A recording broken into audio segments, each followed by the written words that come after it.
We don't take walk-in paperwork anymore. You need to do it online. That was a lie, but we'll get to that. Because the woman standing on the other side of that counter, the one being told to leave and come back the right way, she already knew it was a lie. She knew because she wrote the enrollment policy. She wrote it. She knew the policy number. She knew the revision date. She knew which paragraph allowed paper applications and which paragraph defined who qualifies as a legal custodian. She knew all of it. And she didn't say a word. Not yet. Now I need you to picture this woman because what she looks like matters. Not because it should, because it did. She was 59 years old, 5'4", brown skin, short silver hair, natural, cut close, navy blue dress, thin belt, flat shoes, small gold earrings, no designer bag, no flashy jewelry, no entourage. She looked like somebody's aunt. She looked like somebody's neighbor. She looked like the kind of woman you'd see at church on Sunday, sitting 3 rows from the front, singing every hymn from memory. She did not look like the person who controlled a $47 million school district budget. And that's exactly why they treated her the way they did. Her name was Lorraine Avery, 33 years in public education, teacher, assistant principal, area director. And as of July 1st of that year, 53 days before she walked into that school, superintendent of the Ridgewood Consolidated School District, the highest-ranking education official in the county. She was standing at the front desk of one of her own schools, holding paperwork for her 6-year-old granddaughter's enrollment, and the secretary had just told her to go home. But here's the part that should make your stomach tighten. Lorraine wasn't the first person that secretary had turned away. She wasn't the 10th. She wasn't even close. Let me back up. Not far. Just enough for you to understand why Lorraine was there that morning and not sitting behind her desk at the district office where she belonged. Her granddaughter Zoe, 6 years old, big brown eyes, 2 missing front teeth, a laugh that could fix your whole day, loved dinosaurs, loved strawberry yogurt, loved a cartoon about a cat who solves mysteries. 3 months before this morning, Zoe's mother, Lorraine's daughter Nicole, was in a car accident. She survived, but the recovery was brutal. 2 surgeries, months of physical therapy ahead. Nicole's husband, Marcus, drove long-haul trucks, gone more than he was home. Somebody had to step in. Lorraine stepped in. She petitioned the court for temporary custody. The judge granted it. Zoe would live with Grandma during the school year while Nicole healed. It was part of the reason Lorraine had taken the Ridgewood job in the first place. The district was 40 minutes from Nicole's rehab center. She could work, care for Zoe, and visit her daughter. Everything fit. One last piece. Enroll Zoe at the neighborhood school, Meadowbrook Elementary, 3 blocks from the house. Lorraine had called ahead, spoke to someone in the office, was told to come in with the paperwork during office hours. Simple. So she came in. And nothing about it was simple. The secretary's name was Carol Middleton, mid-40s, sandy hair pulled back with a clip, lanyard with an ID badge and little enamel pins, an apple, a rainbow, a paw print. She was typing when Lorraine walked in, and she kept typing for a solid 10 seconds before looking up. That pause, that deliberate "I'll get to you when I get to you" pause. You already know what that means. You felt it. That moment when someone decides you're not urgent before you've even opened your mouth. "Can I help you?" Lorraine placed the folder on the counter, explained the situation. Granddaughter, 1st grade, called ahead, brought everything. Carol opened the folder with one hand, held her coffee with the other, flipped through the pages the way you flip through a magazine in a waiting room, looking at nothing, seeing nothing, performing the act of looking without actually reading a single word. Then she hit the custody authorization and stopped. "This says temporary custody." "That's correct. My daughter is recovering. I have legal custody for the school year. It's signed by a judge and notarized." Carol set the form down. We usually need a parent to enroll, not a grandparent. Now, I want you to hold that sentence in your mind. We usually need a parent, because here's what that sentence actually means. It means, I don't know the policy, I'm not going to look it up, and I've decided that my assumption is more authoritative than a judge's signature. Lorraine knew the policy. Policy 5112, Student Enrollment and Registration, last revised 2019. It explicitly states that a legal custodian can enroll a student. The custody authorization met every requirement. There was nothing unusual about it. Every school in every district in the state processes guardianship enrollments. Grandparents, aunts, foster parents. This is not exotic paperwork. This is Tuesday. But Carol had never seen one of these before. And instead of doing what a competent professional would do, which is look it up, or call someone who knows, or simply process the document that's sitting in front of you with a judge's signature on it, she did something else. She called the principal. Now you might think that's reasonable. Secretary's unsure calls the boss. Chain of command, fine. Except listen to how she made that call. She picked up the phone, turned her chair slightly away from Lorraine, not fully, just enough to say this conversation isn't for you, and said, "Hey Paula, I've got a situation up front, a grandmother trying to enroll a kid.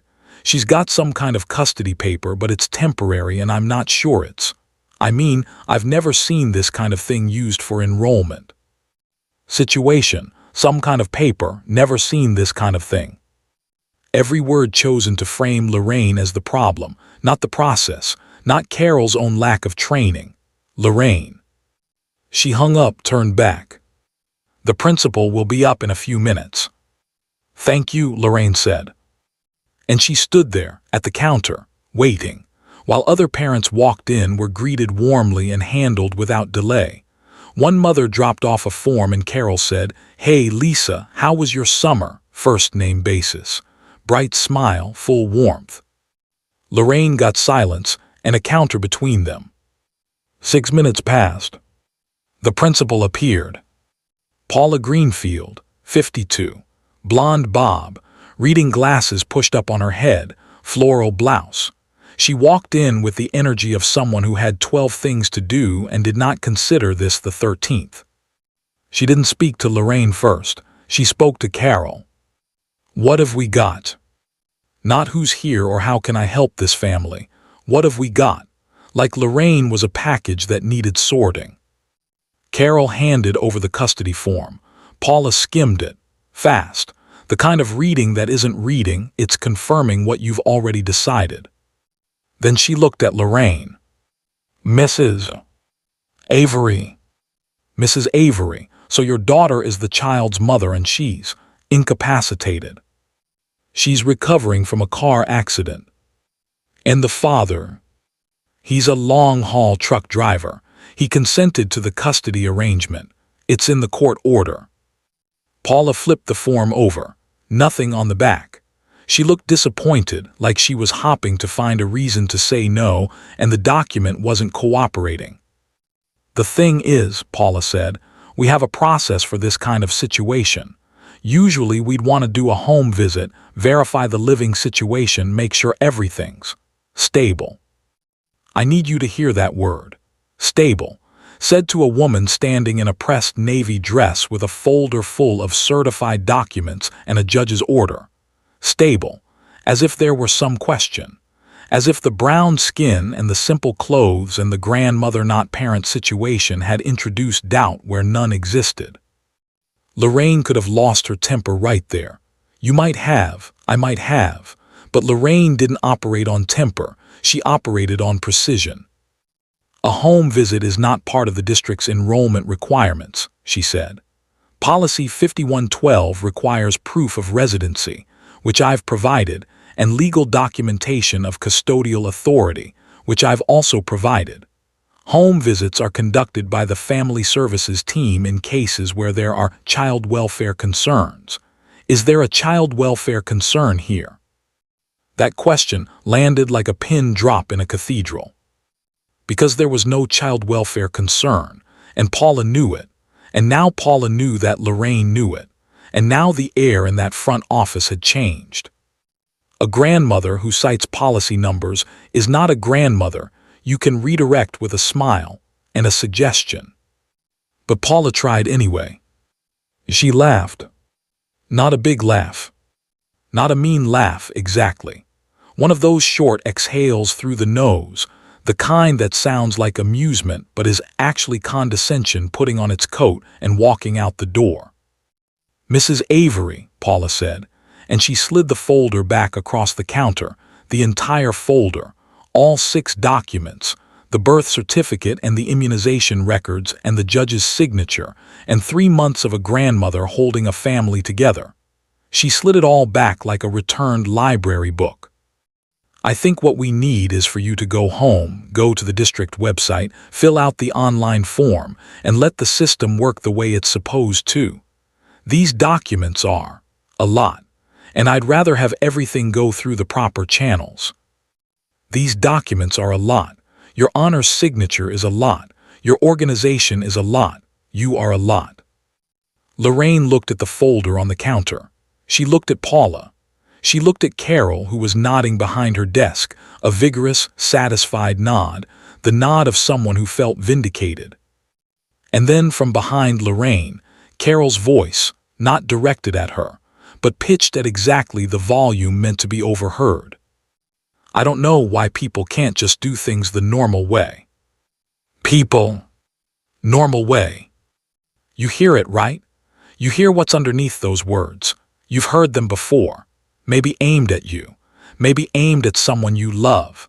Maybe said in a break room or a waiting room or a school office where someone decided in 1 second who belonged and who didn't. Lorraine heard it. She picked up her folder. She said, "Thank you for your time." And she walked out the front door into the August heat and stood on the sidewalk and breathed. And then she took out a small lined notebook from inside the folder, and she began to write. The time, the names, the exact words, every detail. Not because she was angry. She was angry, but anger wasn't the tool she reached for. She reached for the record. That afternoon, Lorraine sat down at her laptop in her home office and did 2 things. First, she submitted Zoe's enrollment online as instructed, uploaded every document. It was approved in 2 days. No issues, no follow-up questions, because the paperwork was always correct. The paperwork was never the problem. Second, she pulled up the enrollment data for Meadowbrook Elementary. And this is where the story turns from an insult into an indictment, because what Lorraine found in that data was not a single bad morning at a front desk. It was a pattern, and patterns are where the real damage lies. Meadowbrook's enrollment had dropped 18% in 4 years. That's steep. That's alarming. But the number alone doesn't tell you much. The breakdown does. The families leaving Meadowbrook were disproportionately Black and Latino. The families staying were disproportionately white. But the neighborhood around the school had become more diverse over the same period. Census data confirmed it. The community was changing. The school was not keeping up. It was falling behind. The school was getting whiter while the neighborhood got browner. Why? Lorraine pulled the enrollment inquiry logs. Every school in the district was required to keep them, a record of families who contacted the school about enrollment. What happened to those inquiries told a story that nobody had been reading. Entry after entry after entry. Mother did not have proper documentation, referred to district office. Grandmother inquiring, told her she needed the parent present. Family couldn't provide proof of residency in required format, told to come back. Non-English speaker, unable to process, referred to district. Turned away, redirected, told to come back. Not refused, never refused, because refusal creates a paper trail. Just friction, a sigh, a suggestion, a laugh.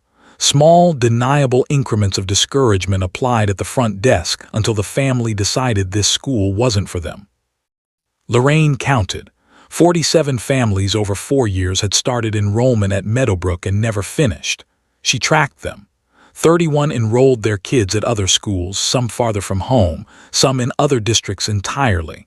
Longer bus rides, different neighborhoods, schools they hadn't wanted because the school they did want had made the front door feel like a wall. And 16 families.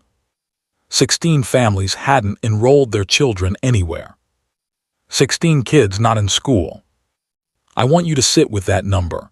16 children, not counted, not tracked, not missed, because nobody at Meadowbrook was asking why families didn't come back. Nobody was looking at the logs. Nobody was connecting the sigh at the counter to the empty desk in the classroom. Carol wasn't evil. Paula wasn't a monster. They were something more common and more dangerous. They were gatekeepers who didn't know they were keeping a gate. Lorraine didn't act that day. She didn't act that week. I know you want her to storm in. You want the confrontation. You want Carol's face when she finds out. Hold on. Lorraine was building something, and what she was building needed a foundation. Over the next 4 days, before her official introduction to district staff, she did something nobody expected. She visited every elementary school in the district. 9 schools. She walked into each one during office hours, with the same folder, the same documents, the same calm demeanor, and introduced herself as a grandmother enrolling her granddaughter. She used her real name, Lorraine Avery. It meant nothing to anyone because nobody had met her yet. The superintendent announcement had gone out in the local paper 6 weeks earlier, but it was summer. People don't read the paper in summer. Nobody connected the woman at the counter with the name on the press release. 6 schools treated her well, professional, welcoming. 1 secretary complimented her paperwork. I wish every family came in this prepared. At another school, the secretary noticed her own enrollment checklist was outdated and said, embarrassed, "Oh, I need to update that." 2 schools had minor friction, questions about the custody form, a call to the principal. But both resolved it within 15 minutes, processed the enrollment, and treated her with courtesy. And then there was Meadowbrook. Lorraine documented every visit, every school, 12 data points each. She built a matrix, color-coded by performance, and she kept it in a file on her desktop labeled Front Doors. She didn't share it, not yet. She was waiting for the right room. The right room was the Ridgewood High School auditorium. First Monday before school started. Annual pre-service convocation. Every teacher, principal, secretary, custodian, and support staff member in the district. 600 people. The board chair introduced her. Polite applause. Nobody knew her face. Lorraine walked to the podium. She found Carol in the crowd. Section C, row 12, chatting with another secretary. She found Paula, Section B, row 6, looking at her phone. Neither one of them recognized her. Lorraine adjusted the microphone. Every family who walks through the front door of a school in this district should feel like they belong there, she said. Not tolerated, not processed, not managed. They should feel like they belong, because they do.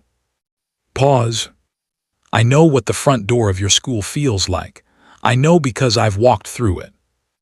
The auditorium went silent, not quiet, silent, the kind of silence where you can hear the air conditioning. Last week I visited every elementary school in this district. I walked in as a grandmother enrolling her granddaughter. Same paperwork, same questions, every school, and I paid attention to how I was received. You know that feeling when the temperature in a room changes and you can't see why but your body knows? That's what happened. 600 people doing math in their heads. The new superintendent visited every school as a grandmother. Most of you were wonderful, Lorraine said. Professional, welcoming, efficient. I noticed and I'm grateful. Breath held across 600 chairs. But not every experience was the same. And the differences were not random. They were patterned. And those patterns have consequences that show up in enrollment data, in demographic trends, and in the number of children in this district who should be in our schools and aren't. She didn't name Meadowbrook. She didn't name Carol. She didn't name Paula. She didn't have to. Because Carol Middleton, Section C, Row 12, had stopped breathing. Her face was white. Her hands were in her lap. She was staring at the podium with the fixed, unblinking expression of someone who has just realized that the woman she sighed at, the woman whose custody form she slid back across the counter. The woman, she said, can't just do things the normal way, loudly enough to be heard. That woman was now standing at the front of the auditorium. That woman was her superintendent. And Paula Greenfield had put her phone away. She was gripping the armrests of her chair so hard her knuckles had gone white, because she remembered the laugh, that little exhale through the nose. She remembered sliding the folder back. She remembered these documents are a lot. And now she was looking at the woman she'd said it to. And that woman was looking at 600 people and describing what the front door felt like from the other side.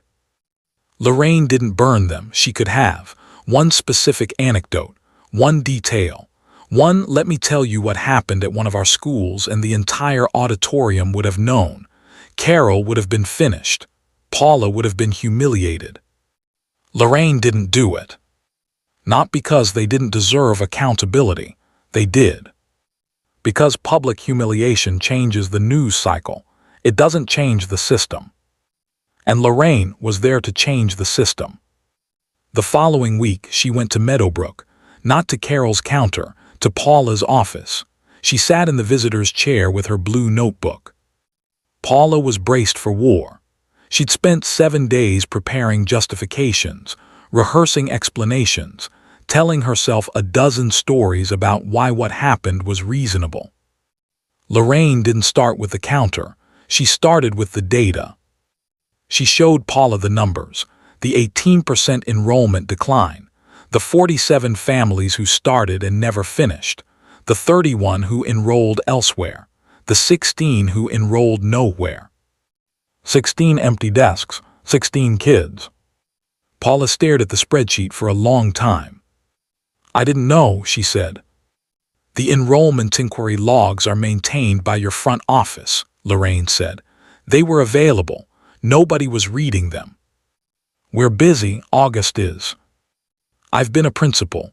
I know what August looks like. Busy isn't the same as unaware, and unaware, when it lasts long enough, starts to look like indifferent. Paula flinched, not at the tone was calm. She flinched at the truth. I'm not here to punish you, Lorraine said. I'm here to ask you one question. Do you want to fix this? Paula looked at her, really looked at her. For the first time, saw the woman and not the assumption. Yes. Then here's what we're going to do. 4 changes, district-wide, starting at Meadowbrook. First, enrollment access training. Every front office staff member, 3 sessions. Enrollment rights, family structure documentation, implicit bias awareness. Not a lecture about being nice. Instruction on being correct. Mandatory, no exceptions. Second, multilingual signage and materials. English, Spanish, Haitian Creole. The district was 20% non-English speaking families. 20% of the community was walking into offices that assumed they read English. That ended. Third, enrollment inquiry tracking. Every inquiry logged, digitized, tracked from first contact to completion. If a family started enrollment and didn't finish, the school had 5 business days to follow up and find out why. The data was reviewed quarterly. No more invisible drop-off. Fourth, annual front office assessments. A team visits every school. District administrator, parent representative, community member, not secret, announced. The point wasn't to catch people.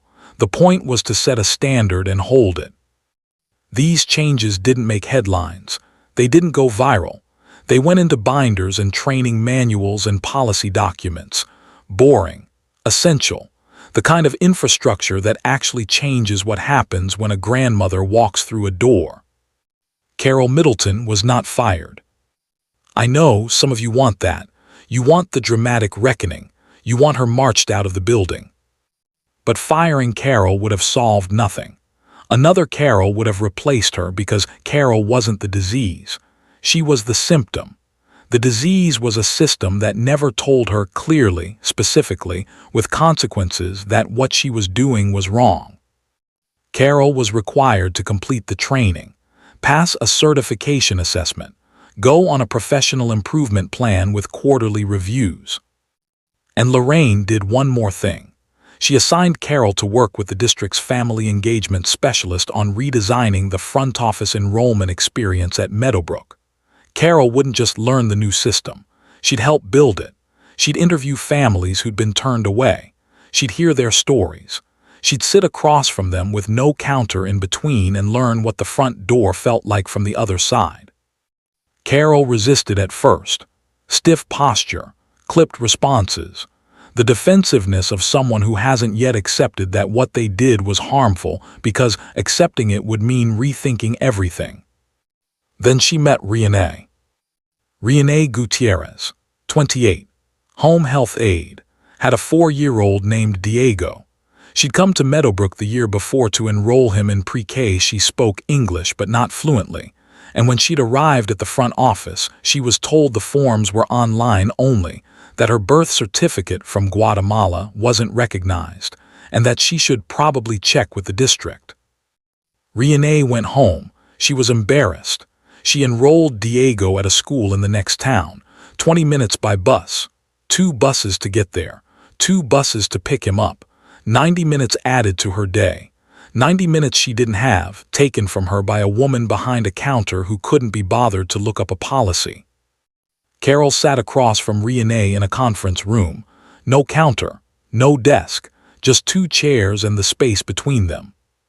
Renee told her story, simply, without anger, the way people tell stories when they've already absorbed the hurt and moved past expecting anyone to care. Carol got quiet. She stayed quiet for a long time. Later, she told the family engagement specialist one sentence, "I never thought about the bus." 5 words, not a revelation set to orchestral music, not a tear-filled apology on camera, just a woman beginning to understand that the counter she stood behind every day was not her workspace. It was someone else's threshold, and what happened there determined whether a 4-year-old rode 1 bus or 3. September 5th, first day of school. Lorraine walked Zoe to Meadowbrook, 3 blocks. Zoe wore a yellow backpack with a Triceratops keychain, held Lorraine's hand with one hand, a strawberry yogurt tube with the other. They reached the front door. Lorraine noticed 3 things before they stepped inside. The welcome banner had been rehung, both corners level. The bulletin board had a new enrollment checklist, current, accurate, printed in 3 languages. A small sign sat on the counter, all FAMILIES welcome. Enrollment assistance available in English, Espanol, and Creole AYISYN. Carol was behind the desk. She looked up. Their eyes met, secretary and superintendent, the woman who laughed and the woman who wrote it down. Carol swallowed. "Good morning," she said, careful, sincere in the way sincerity sounds when it's new and still learning to stand. "Welcome to Meadowbrook." "Good morning, this is Zoe, 1st grade." Carol looked at Zoe. Zoe looked at Carol with the fearless, unimpressed gaze of a 6-year-old who hasn't learned to be intimidated by front desks. "I like your dinosaur," Carol said. "It's a Triceratops," Zoe said. "They have 3 horns for protection." "That's a good one to have." "I know," Zoe said. Lorraine signed the check-in form, knelt down, adjusted the backpack straps, kissed Zoe's forehead. "Have a good day, baby." "I will, Grandma." Zoe walked down the hallway, yellow backpack bouncing, Triceratops keychain catching the fluorescent light. She turned the corner toward Mrs. Patterson's room without looking back, because she was 6 and the world was simple and school was where she was supposed to be. Lorraine watched her disappear, then she stood up, nodded to Carol, walked out. She had a 9:00 meeting, budget review. then a call with the state education department, then a working lunch with the principal's council, then 2 school visits in the afternoon. She sat in her car for a moment before starting it, not checking her phone, not reviewing her schedule, just sitting. Her granddaughter was in school, the right school, 3 blocks from home. It shouldn't have taken a superintendent's knowledge of policy to make that happen. It shouldn't have required a judge's signature and a manila folder full of certified documents and 33 years of professional training just to get past a counter. But it had. That spring, the district published its enrollment report. Meadowbrook's enrollment was up 12%, first increase in 5 years. Driven by families from the surrounding neighborhood, families who'd previously gone elsewhere or gone nowhere. 91% of families who started enrollment now completed it, up from 54% the year before. And the 16 children, the ones who'd fallen through every crack. 14 were found, 14 were enrolled, 14 were in classrooms, eating lunch in cafeterias, lining up at recess, raising their hands, learning to read. 2 families needed more help, housing, transportation, documentation, and were connected with county services. 14 children in school who weren't there before. That didn't make the news. It wasn't a scandal. It wasn't a moment. It was just desks that were full instead of empty. It was the quietest kind of change. The kind that happens in binders and databases and policy manuals and training sessions that nobody posts about. The kind that lasts. Lorraine never told Zoe what happened that day in August. She didn't tell her because Zoe was 6, and 6-year-olds shouldn't carry the weight of knowing that someone looked at their grandmother and decided she didn't belong. That knowledge would come. It always does. But not today. Today was dinosaurs and yogurt and the uncomplicated certainty of a child walking into her classroom. Lorraine carried the other knowledge. She'd been carrying it for 59 years, and it didn't get lighter with a title. It just shifted. You learn to bear it differently. You learn to build with it. She turned an insult into infrastructure. And infrastructure outlasts everything. It outlasts the person who built it. It outlasts the person who made it necessary. It outlasts the sigh, the laugh, the "I don't know why people can't just do things the normal way" muttered loud enough to sting. It even outlasts the anger. Because the anger was real, don't let anyone tell you it wasn't. Lorraine was angry in that parking lot. She was angry writing in her notebook. She was angry at her laptop at midnight, counting 16 missing children and knowing that each one represented a family that walked up to a door and found it closed. But she burned the anger clean. She burned it into timestamps and policy numbers and data points and 4 structural changes that would still be working long after everyone forgot the morning that started them. Now, here's what I keep thinking about. Somewhere out there, right now, today, there's a school with a counter. And behind that counter is a person who doesn't know they're keeping a gate. And on the other side of that counter is a woman with a folder, and the folder is perfect. And it doesn't matter, because the decision was made before she opened her mouth. And that woman might not be a superintendent. She might not know the policy number. She might not have 33 years of training and a blue notebook and the patience to let the system catch up to the truth. She might just be a grandmother trying to enroll her grandchild. And she might walk out that door and not come back. And nobody at that school will ask why. Unless somebody is counting. Unless somebody walks through that front door and pays attention, not to what the school says it believes, but to what it actually does when a woman in a navy dress puts a manila folder on the counter and waits. Lorraine Avery walked through that door. And right now, in a district you've never heard of, somebody else is standing at a counter, holding a folder, being told to come back the normal way. The question isn't whether it's happening. The question is who's counting.